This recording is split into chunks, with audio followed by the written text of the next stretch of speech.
오늘 우리에게 주시는 하나님의 말씀은 사도행전 9장의 말씀입니다. 사도행전 9장 1절로 19절의 말씀입니다. 사도행전 9장 1절로 19절의 말씀, 우리 드라마 바이블에 따라서 하나님의 음성에 귀 기울이시겠습니다.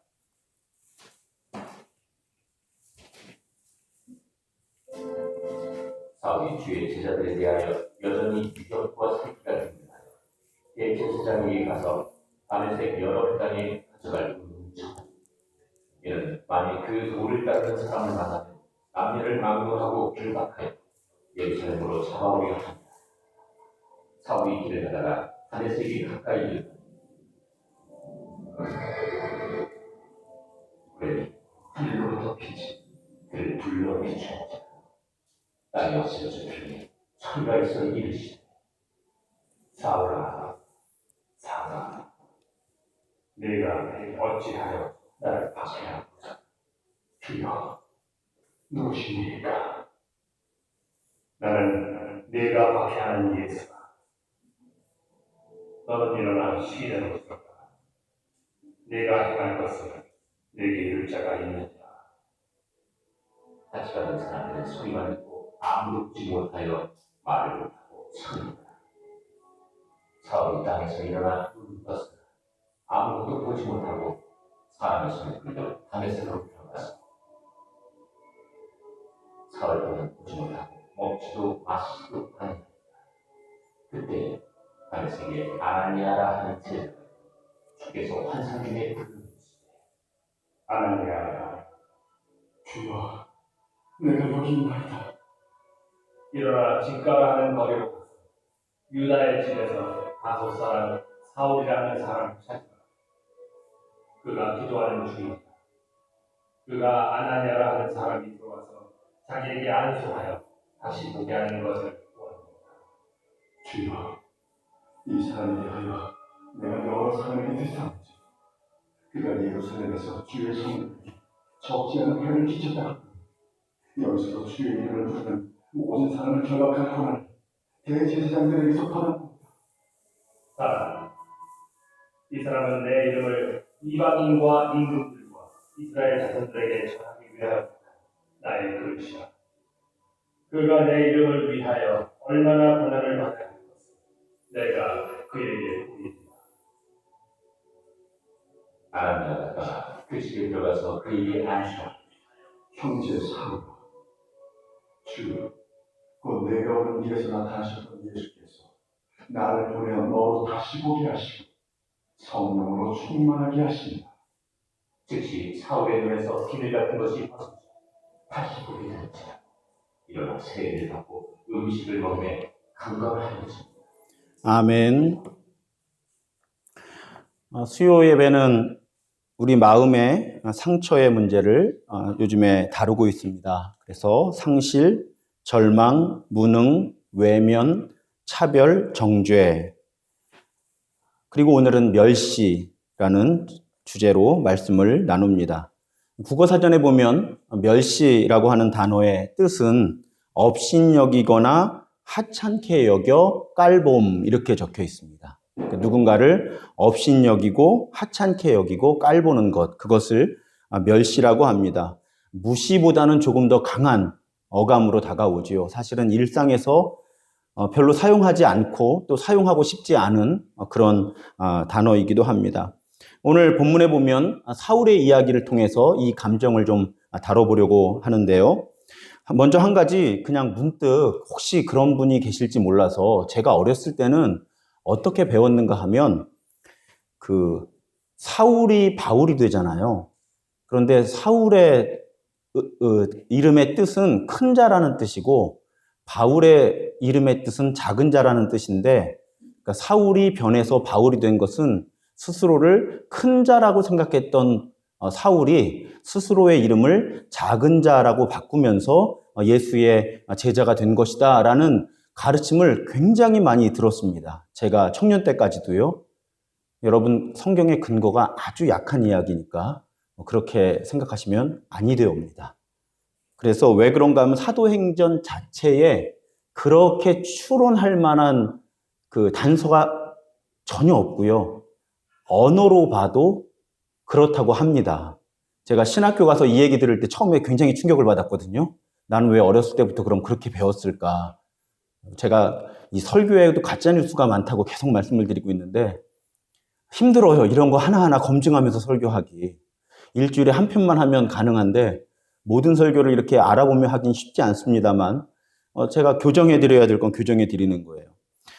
사울이 큰 자라는 의미를 갖고 있는 건 맞다고 합니다.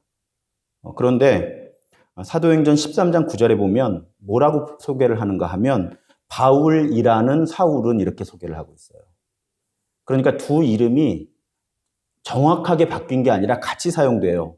그러면 사울하고 바울의 그러면 차이는 주로 어디서 비롯되는가 하면 히브리어식으로 부르느냐 헬라어식으로 부르느냐에 따라서 사울이 히브리식 이름이고 바울이 헬라식 이름이라는 거죠. 그러니까 본인이 이방인의 사도가 되면서 이방인들이 부르기 편한 새로운 이름으로 사용해서 또 남들도 그렇게 부르고 그래서 사울 대신에 바울이라는 이름으로 불렸다고 보는 해석이 훨씬 더 타당합니다. 그러니까 전혀 틀렸다 말하기는 어렵지만 적어도 제가 또 이렇게 이야기를 하려면 찾아보잖아요. 신학교 다닐 때 분명히 저는 그렇게 교수님께 배웠지만 그래도 또 혹시 모르니 하고 이렇게 적어도 한 두세 군데의 웹사이트라든지 이렇게 책들을 찾아보는데 다시 말씀드리지만 큰 자라고 하는 사울의 이름이 계명이 돼서 작은 자라는 뜻을 갖는 바울이라는 이름으로 바뀌었다는 것은 성경의 근거가 매우 부족합니다. 따라서 헬라어로 바울이라고 발음되는 히브리 사람 사울 이것을 사도행전 13장 9절의 적절한 번역과 이해로 보는 것이 훨씬 더 타당하다는 거 상식적으로 좀 말씀을 드리면서 설교로 이어가려고 합니다. 사울이든 바울이든 어떤 인생을 살았는지 아마 이 자리에 오신 분들은 대략 알고 계시죠. 본래 예수를 따르는 사람들을 모조리 배척하고 문자 그대로 오늘 주제처럼 멸시하던 사람이었습니다. 심지어 예수를 따르는 사람들을 박해하기 위한 미션을 자청을 해서 그 길을 떠났던 그런 사람이죠. 그런데 뜻밖의 다메섹으로 가는 길에 예수를 만나게 됩니다. 그로 인해서 그 만남으로 인해서 잠시 눈이 보이지 않는 그런 상황에 이르게 되었죠. 그럴 때 그 사울의 눈을 다시 보게 하기 위해서 예수께서 도구로 사용하신 사람이 아나니아입니다. 그러니까 오늘 본문의 이야기는 그 이야기죠. 오늘 이야기를 찬찬히 살펴보고 또 성경 전체를 살펴보면 이 멸시라는 감정과 태도가 어떤 특성을 가지고 있고 우리가 어떻게 이해하고 어떻게 대처해야 되는지를 잘 이해할 수 있습니다. 첫 번째 멸시에 대해서 아주 중요하고 어쩌면 결론적인 가르침은 누군가를 향한 나의 멸시는 그러니까 쉽게 말씀드려서 내가 누군가를 얕보고 무시하고 낮춰보면 그 멸시는 결국 다른 사람을 통해서 나를 향한 멸시로 되돌아올 수 있다. 사도 바울이 예수를 따르는 사람들을 멸시해서 그 사람들을 핍박하고 탄압하는 삶을 살았잖아요. 그런데 사도 바울은 사실상 예수 그리스도의 사도로 부르심을 받고 신약 성경의 거의 절반을 기록할 만큼 위대한 예수님의 제자로 쓰임을 받지만 평생 이 부담을 안고 사는 거예요. 예수 믿던 사람들을 핍박했던. 사도행전 9장 26절에 보면 사울이 이제 회심하고 아나니아가 와서 눈을 다시 보게 해줬어요. 뭐 비늘 같은 것이 떨어졌다 이렇게 기록되어 있잖아요. 그리고 예루살렘에 가서 예수의 제자들과 교제하려고 합니다. 왜요? 사도 바울은 이제 분명하게 나도 사도다라는 자의식을, 자기 이해를 갖게 되었죠. 그러니까 아무런 문제의식과 꺼리낌이 없이 나는 이제 예수와 예수를 따르는 사람을 멸시하는, 핍박하는 사람이 아니라 나도 예수의 사도다 하는 마음으로 아마도 당당하게 종교 중심지 예루살렘으로 들어갔던 것 같습니다. 그런데 제자들의 반응을 성경이 어떻게 기록하고 있는가 하면 다 두려워하여 그가 제자됨을 믿지 아니하니 이렇게 되어 있어요. 그러니까 예루살렘에 있던 당시에 초대교회를 이루기 시작하던 사람들이 사도 바울을 사도로 인정해 주지 않을 뿐만 아니라 그 제자됨을 믿지 않는 겁니다. 이게 언제까지 가요? 거의 사도 바울 서신서의 거의 마지막 서신서까지도 사도 바울이 편지를 쓸 때마다 내가 예수의 사도다라고 해명을 계속 해야 되는 상황으로 이어지는 거예요. 여러분, 오늘 새벽에도 그 말씀을 묵상하면서 우리 주제가 내가 오늘 심은 것이 나중에 내 삶으로 이어진다라는 주제로 오늘 새벽에도 말씀을 나누었지만, 지금 사도 바울은 누군가를 멸시했던 그 책임과 그 부담을 이 땅에서의 삶을 마감하는 날까지 어찌 보면 지고 살아야 했다는 겁니다. 이것은 우리에게 매우 큰 경각심을 일깨워주죠. 하나님의 은혜의 영역을 제외하면 세상 이치는 아까 말씀드린 대로 심은 대로 거두는 법입니다. 관계의 영역 역시 마찬가지죠. 저도 이렇게 길다면 길고 짧다면 짧은 49년의 인생을 지금 살고 있는데 49년째 이 관계의 부담이라는 게요 참 어려워요. 그래서 이렇게 과거를 이렇게 회상해 볼 때 그때 내가 왜 그 사람 혹은 그 사람들을 그렇게 대했을까 하고 후회하는 장면들이 저에게도 몇 장면이 있어요. 아주 쉽게 솔직하게 말씀드리면 내가 왜 그때 그렇게 재수없게 그 사람들 입장에서 보면 잘난 척을 했을까? 내가 왜 그때 그 사람에게 그렇게 분노해서 무례하게 화를 냈을까? 제가 요즘에 가장 조심하는 것 중에 하나는 제가 좀 다혈질인 부분이 있어요. 지금은 많이 좀 컨트롤이 조정이 좀 되는데 그래서 이렇게 화를 좀 심하게 내는 그런 나쁜 습관이 있는데 한 해 한 해 지나가면서 하여튼 그거 안 하는 게 매우 그래서 이렇게 화가 매우 나는 상황을 맞이하면 사실은 그 상황을 피해버려요. 왜냐하면 그 상황에서 내가 격하게 한 말 한마디가 몇 년을 나를 따라다닐지 평생을 따라다닐지를 몰라요.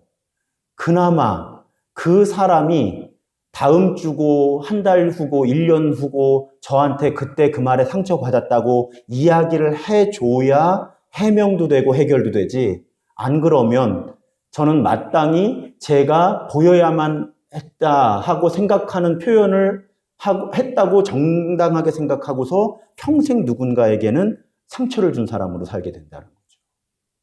저 목사님은 나를 무시했어. 멸시까지는 아니더라도. 그 부담을 바울은 평생 갖고 살아야만 했다는 것입니다. 두 번째,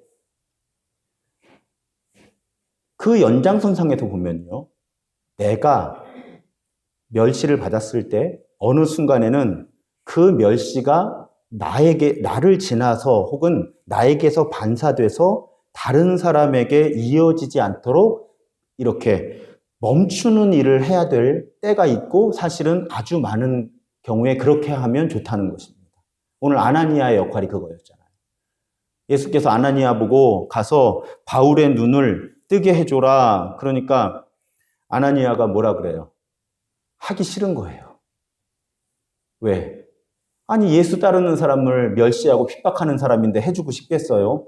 두려움도 있을 거고 복수하고 싶은 마음도 있을지 모르죠. 자세하게 성경이 묘사하고 있지는 않지만. 그런데 예수께서 그 사람 나중에 내가 쓸 사람이야 한마디 하시니까 아나니아가 바울을 찾아가서 예수께서 시킨 대로 눈을 뜨게 하죠. 그러니까 아나니아가 오늘 잘한 일은 멸시의 사슬이 이렇게 이어져 갈 수 있는데 그 멸시의 사슬을 자기 선에서 끄는 겁니다. 제가 아주 많이 묵상하고 좋아하는 말씀이 로마서 12장 17절과 18절의 말씀이에요. 아무에게도 악을 악으로 갚지 말고 모든 사람 앞에서 선한 일을 도모해라. 할 수 있거든 너희로서는 모든 사람과 더불어 화목해라. 이것이 예수 믿는 사람들에게 주시는 하나님의 말씀입니다. 악을 악으로 갚지 말아라. 그러니까 바울이 멸시했다고 해도 너는 다시 바울을 악으로 갚아서 멸시하지 말아라. 그것이 아나니아에게 주셨던 예수의 가르침이고 오늘 우리의 삶 속에서도 아주 자주 우리에게 주시는 가르침이라는 거예요. 그래서 어떤 가정, 어떤 공동체가 하나님 보시기에 아름답고 또 우리 스스로가 행복한 공동체냐. 살다 보면 교회 안에서도 부당한 대우를 받을 때가 있잖아요. 그럴 때 그걸 바로 제3자나 혹은 나를 부당하게 대한 사람에게 되갚기보다는 일단 잠시라도 내가 그 부당함을 품고 있는 사람이 많이 늘어날수록 그 공동체가 아름다운 공동체가 되는 거예요. 그러니까 제가 잘 이해를 하셔야 돼요. 제가 지금 바로 그 감정을 끊어내라고 말씀 못 드려요. 이게 쉽지가 않아요. 그런데 누가 나를 부당하게 대했어요. 무시했어요. 멸시하는 것 같아요. 근데 사실은 멸시했다, 무시했다고 결론 내리기 전에 멸시했다, 무시한 것 같다 하고 잠깐 품고 있어 보세요. 결론 내리지 마시고. 그런 사람이 영적으로 성숙한 사람이에요. 이걸 바로 누군가에게 표현을 하면 이 멸시와 무시라고 하는 정서가 공동체 안에서 이렇게 번져나가는 거예요. 그런데 어려운 게 뭐예요? 이건 수습이 되질 않아요. 내가 나중에 해결이 돼도 내 감정이 내가 내 입을 통해서 내 감정을 다른 사람에게 흘려보내면 이미 나를 통해 여러분 어떻게 하시겠어요? 누가 우리 목사님이 나 무시한다, 인사도 잘 안 받아. 자, 여러분이 그렇게 느끼셨어요? 저는 절대로 안 그랬어요. 여태까지 한 번도. 근데 만약에 그렇게 느끼셨어요? 내가 그 감정을 혼자 품고 있다가 적절한 시점에 당사자하고 소통하는 게 제일 좋거든요. 어려우시겠지만. 아니면 뭐 아내한테 물어보시든가 혹시 목사님 저 불편해 하시나요? 그것도 어렵죠. 그런데 하여튼 품고 있어 보시라는 거예요. 그런데 만약에 그 감정이 내가 억울하다고 빨리 누군가를 통해서 풀려고 하면 소리는, 생각은 다 번져나가는 거예요. 근데 나중에 나는 해명이 됐어요. 어떤 과정과 절차를 통해서든. 근데 내가 표현했던 그 메시지는 공동체 안에서 이미 다 돌아다니고 이미 고정된 진실처럼 어딘가에게 박혀 있다는 거예요. 이것이 우리 교회 정도의 규모나 더 작은 교회에서는 아주 중요해요. 왜냐하면 아주 사람이 많은 교회는요, 소문이 이렇게 번지다가 어디 선에서 적당히 끝나고요, 교회 전체에 영향을 미치질 않아요. 큰 교회가 감정적으로는 조금 편한 거예요, 그래서. 그런데 우리 교회 규모만 해도요, 내가 느낀 어떤 부당함이나 어떤 무시를 당했다고 느꼈거나 이런 감정을 내 옆에 사람에게 이야기를 하는 순간 아주 빠른 속도로 교회 전체적인 분위기로 확산이 될 가능성이 매우 높은 거예요. 저도 그래서 담임 목회하면서 조심하는 게 저도 불쾌할 때가 있거든요. 없지 않아요. 없지 않아요.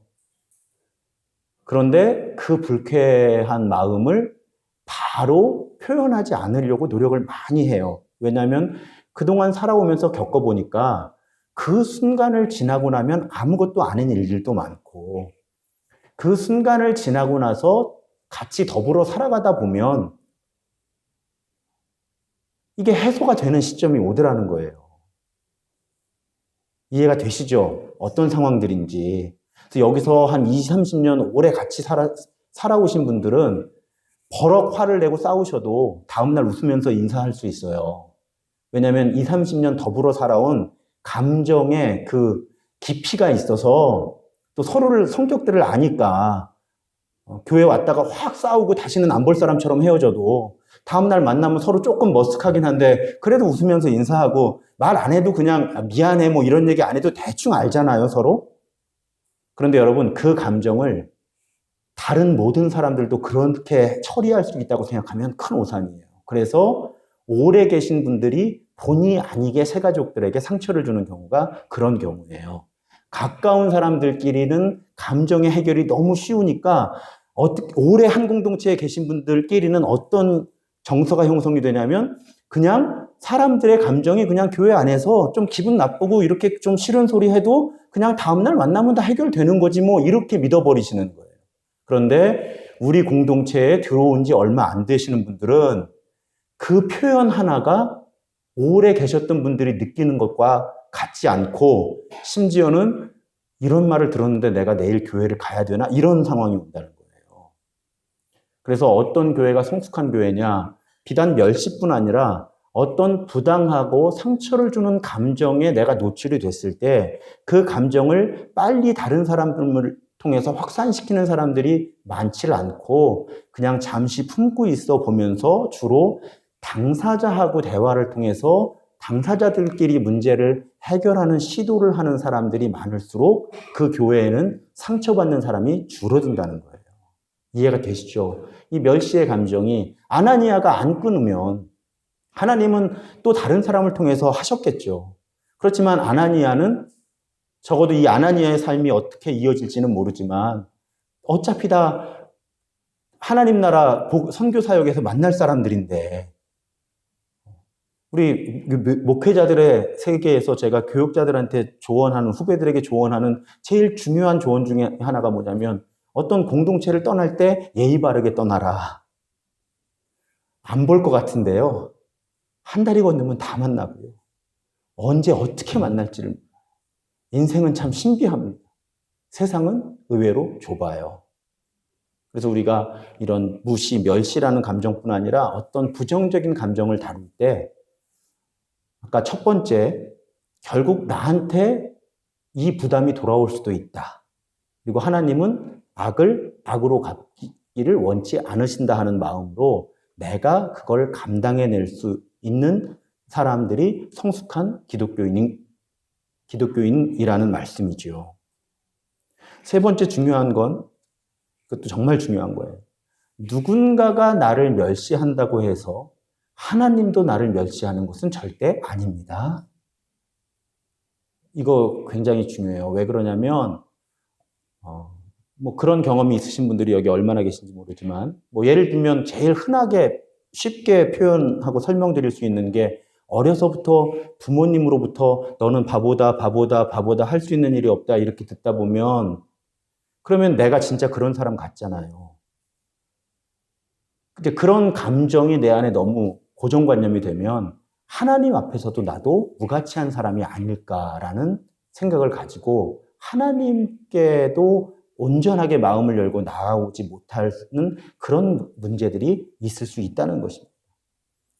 그래서 제가 이 부분에서 찾아서 묵상한 말씀이 누가복음 18장에 예수님께서 비유를 말씀하시는데 두 사람이 기도하러 성전에 올라가는데 한 사람은 세리고 한 사람은 바리새인이고.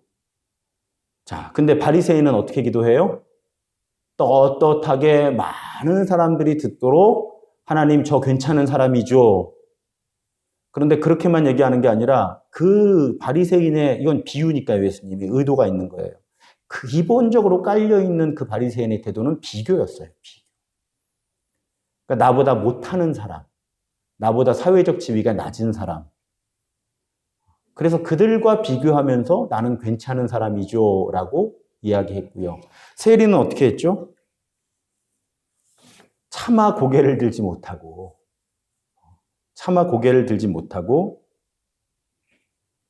가슴을 치며 하나님 불쌍히 여겨주십시오. 나는 죄인입니다. 그런데 예수님이 누가 의롭다고 하세요? 세리가 의롭다고 하시잖아요.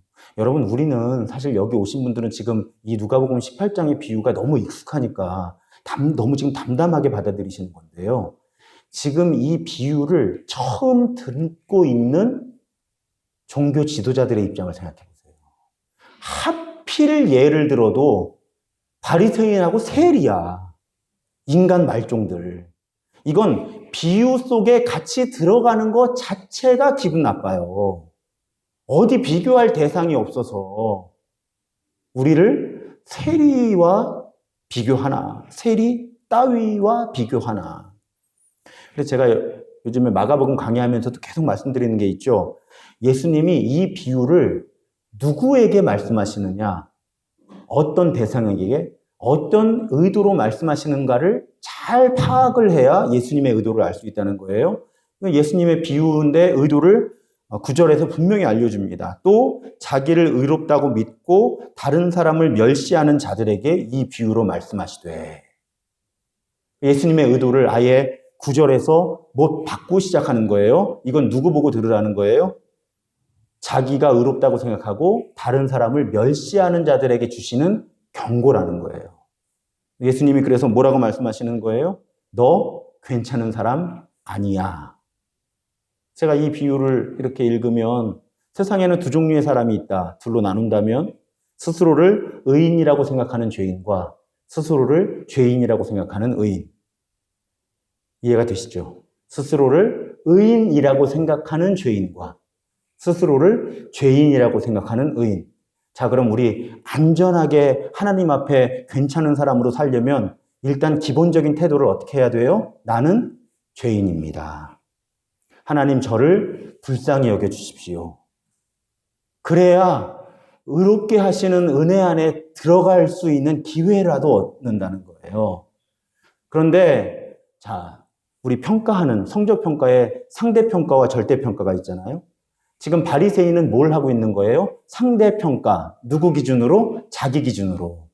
그런데 하나님 나라의 관점은 상대평가일까요? 절대평가일까요? 절대평가예요. 기준은 누구예요? 하나님이에요. 그런데 그 앞에서 누가 자신을 의롭다 할 수 있겠어요? 그러니까 스스로를 의롭다 하는 것부터가 하나님으로부터 인정받을 수가 없는 태도인데, 심지어는 그 불완전한 상대평가, 자기 마음대로 상대평가한 그 기준 가지고 다른 사람을 멸시하는 사람들을 들으라고 예수님은 지금 누가 정말 하나님께서 옳다고 하시는, 의롭다 하시는 사람인지 잘 생각해 봐 하고 이 말씀을 들려주셨다는 것이죠. 그 반대의 경우도 마찬가지예요, 여러분. 다른 사람하고 끊임없이 비교하면서 스스로 열등하다고 생각하는 감정 역시 하나님 앞에서 치유되어야 되는 감정인 거죠.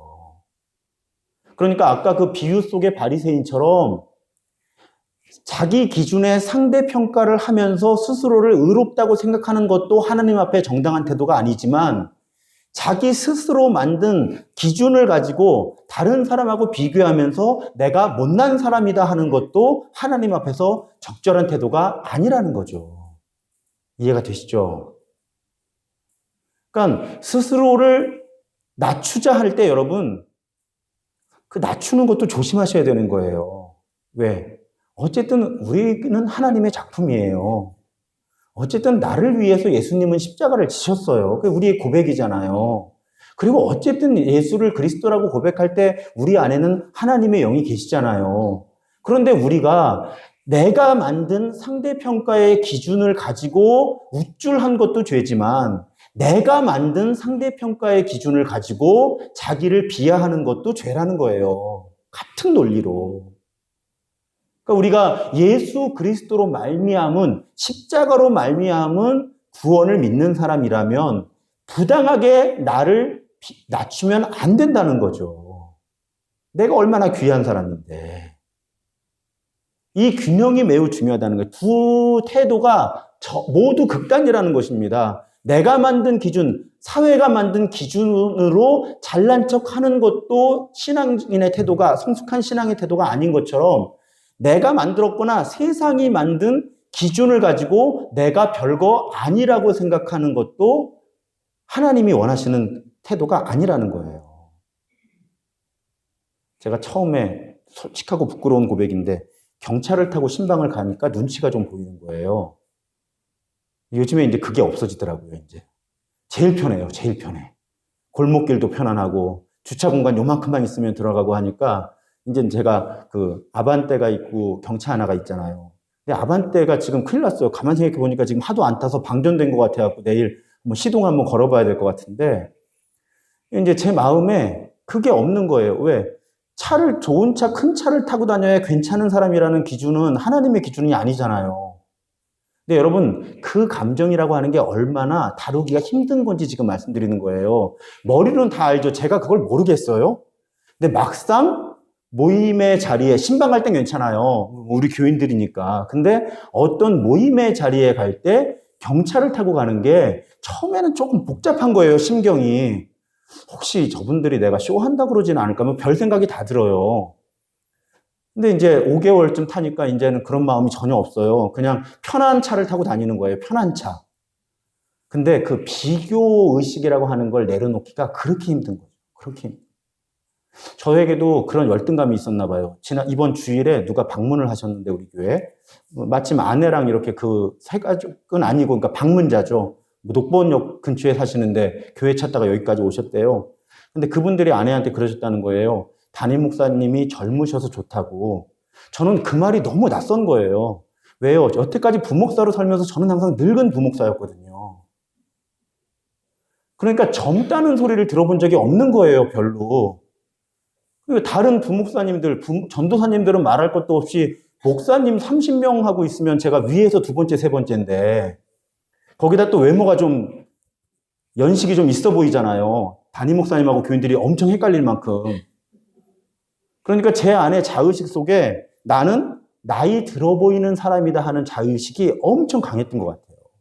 근데 아내가 아무렇지도 않게 아내는 그분들이 담임 목사님이 젊으셔서 좋다고 하셨어 하는데 젊다고 내가? 이렇게 물어본 거예요.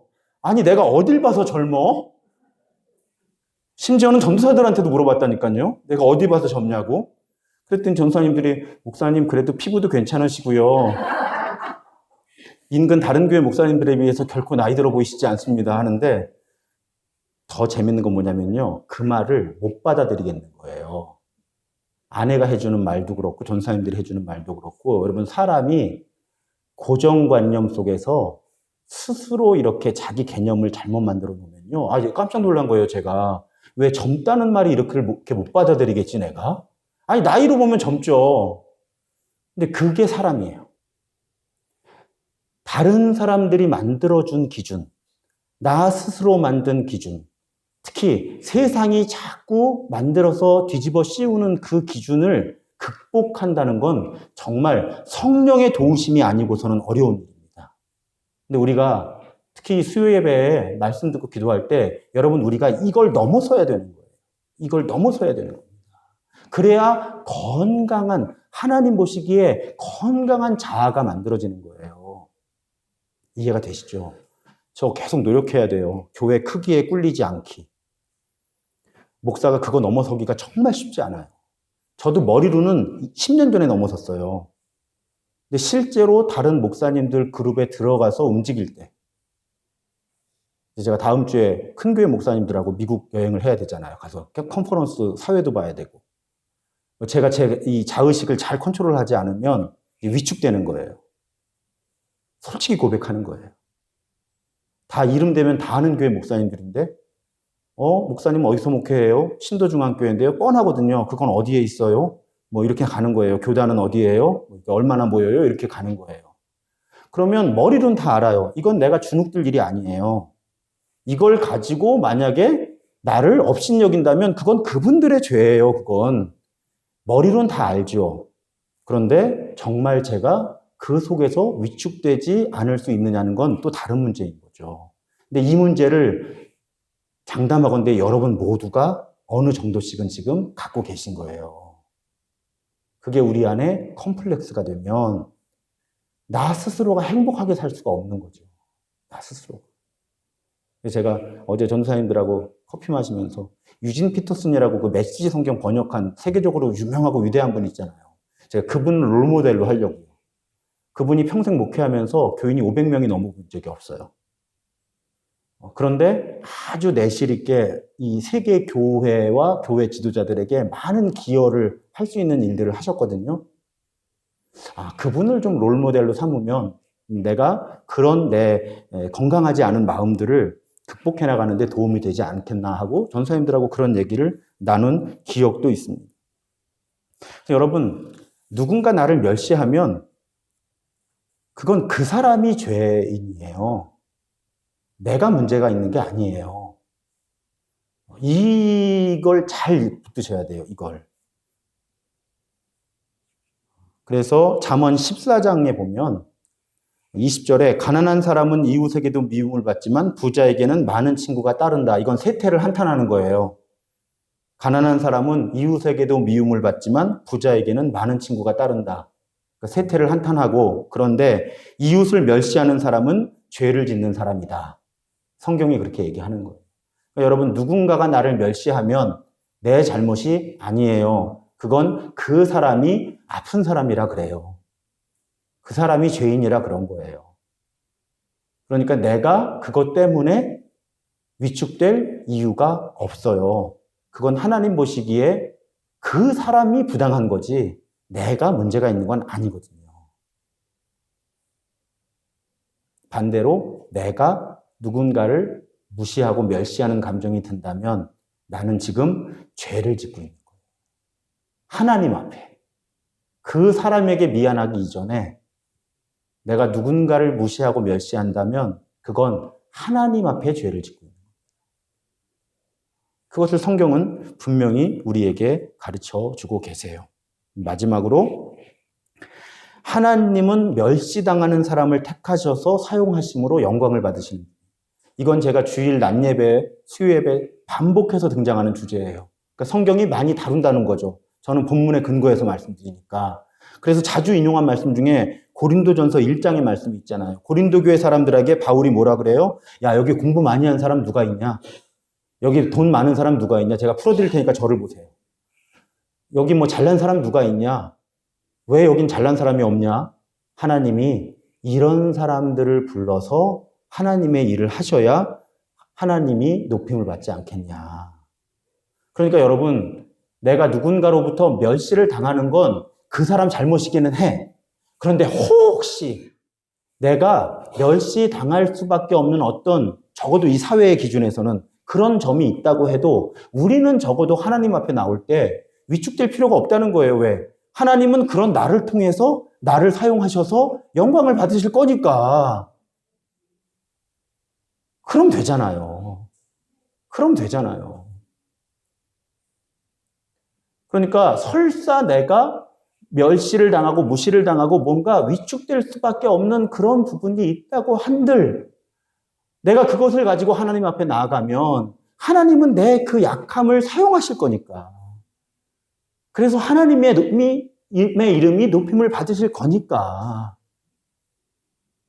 그러니 우리는 위축될 이유가 없다는 것입니다.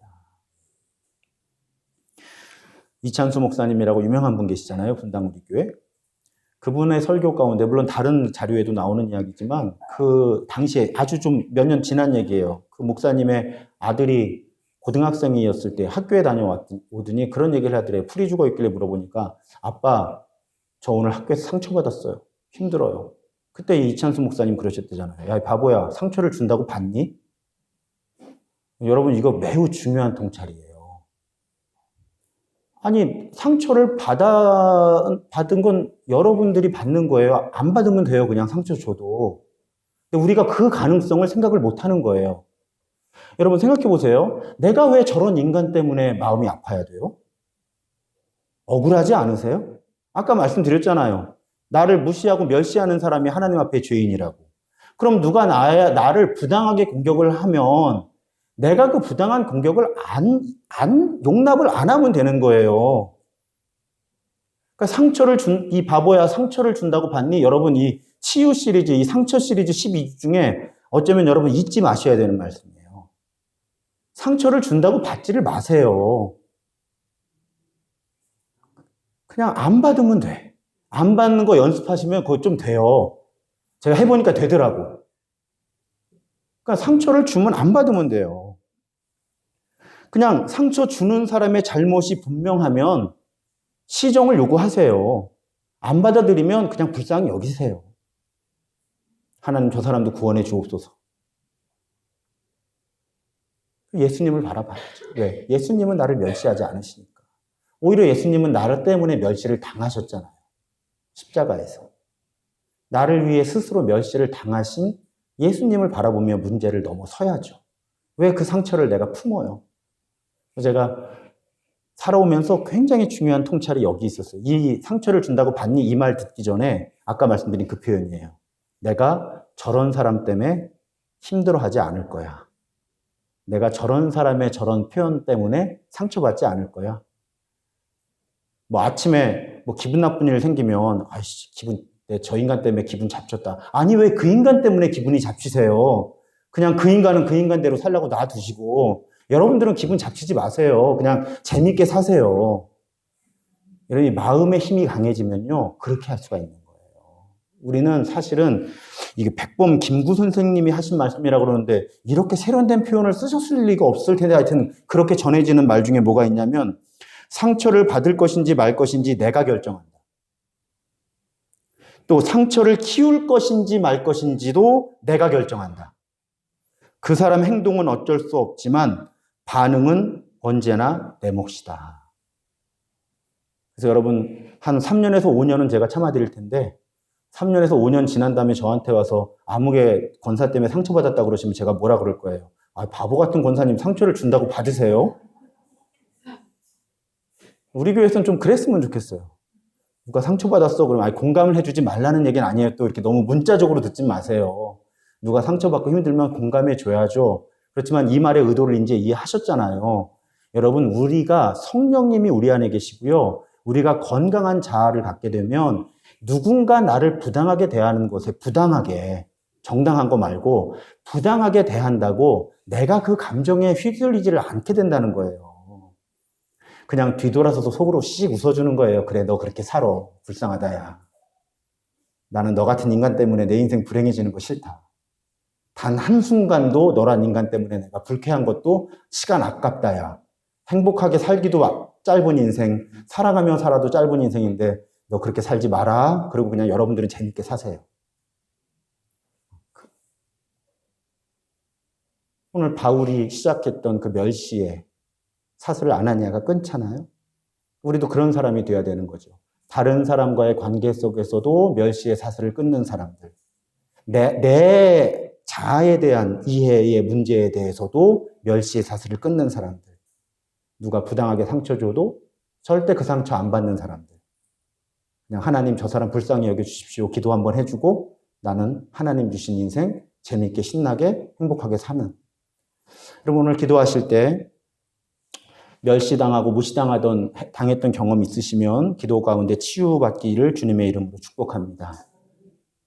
또 한 가지 성령께서 내 마음에 빛을 비춰주실 때 혹시 누군가를 무시했거나 멸시했던 기억이 떠오르시면 성령께서 나를 치유해 주시기를, 그래서 그 감정을 내가 다시는 품지 않기를, 하나님이 보시는 그 관점으로 다른 사람들을 대할 수 있는 그런 우리가 되는 기도 시간 되기를 주님의 이름으로 축원합니다. 이제 우리 찬양하겠습니다. 찬양하고 기도하실 때 안수 받으실 분들은 앞자리로 나와주시면 감사하겠습니다. 주님 마음 내게 주소서 찬양하겠습니다.